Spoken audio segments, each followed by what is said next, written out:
Today or tomorrow আমাদের সংসদ ভবনে আমাদের লাল সবুজের পতাকার পাশে শোভা পাবে লা ইলাহার পতাকা।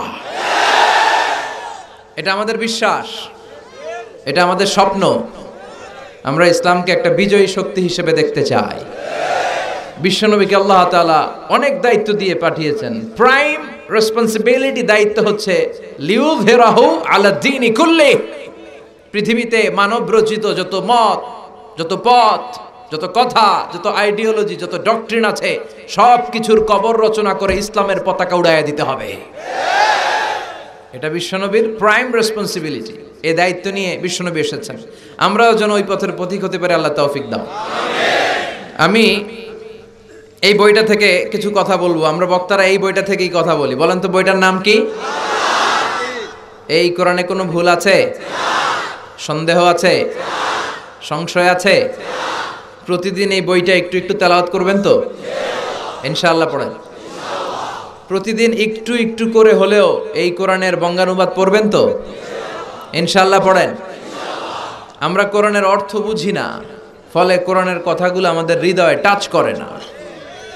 আরব শায়েখরা যখন তেলাওয়াত করেন, আযাবের আয়াত আসলে কাঁদে, জান্নাতের আয়াত আসলে সাবলীল কণ্ঠে তেলাওয়াত করে। আর আমাদের তারাবির নামাজে কখন যে আযাব যায়, কখন জান্নাত যায়, জাহান্নাম যায়, কিছুই টের পাওয়া যায় না। আমরাও বুঝি না, হুজুরও বুঝে না। কথা কন। আর এত দ্রুত কোরআন পড়ে, জাপানের বুলেট ট্রেনও ফেল। খবরদার, রুব্বা কারিল কোরআন ওয়াল কোরআনু ইয়ালআনুহু। কোরআনের এমন অনেক আবৃত্তিকারী আছে, তেলাওয়াতকারী আছে, যাদেরকে কোরআন রহমত না দিয়ে লানত দেয়। আল্লাহ আমাদেরকে হেফাজত করো। আমি সূরাতু আল হাশরের 20 নম্বর আয়াত তেলাওয়াত করেছি। আয়াতটা সবার মুখস্থ আছে না? এই আয়াতে আল্লাহ বলছেন, লা ইয়াস্তাবি আসহাবুন নার ওয়া আসহাবুল জান্নাহ, আসহাবুল জান্নাতি হুমুল ফাইজুন। আল্লাহ বললেন, জান্নাতীরা আর জাহান্নামীরা তারা সমান নয়। জান্নাতীরা হচ্ছে সফল কাম। কার কথা? এই কথায় কোনো সন্দেহ আছে? গোজামিল আছে? জান্নাতীরা সফল কাম। আপনি যদি জীবনে সফল হতে চান, আপনাকে জান্নাতি হতে হবে, ঠিক কি না? কারণ জান্নাত এমন জায়গা যেখানে কোনো কষ্ট নাই, যেখানে কোনো দুঃখ নাই, যেখানে আছে খালি আরাম আর আরাম। আর জাহান্নামে আছে খালি ব্যারাম আর ব্যারাম, দুঃখ, কষ্ট, ধোঁয়া, আগুন, শাস্তি, পানিশমেন্ট, ঘৃণা, ঠিক কি না? এখন দ্য ডিসিশন ইজ ইয়ার্স। সিদ্ধান্ত আপনার। আপনি কই যাবেন? জান্নাতে না জাহান্নামে?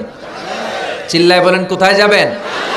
মালিক তুমি জান্নাতে, তোমার পাশে আমায় একটি ঘর বানিয়ে দিও, একটি ঘর বানিয়ে দিও সে বিভীষিকাময় মহাদিনে, তোমার প্রতিবেশী করে নিও মালিক।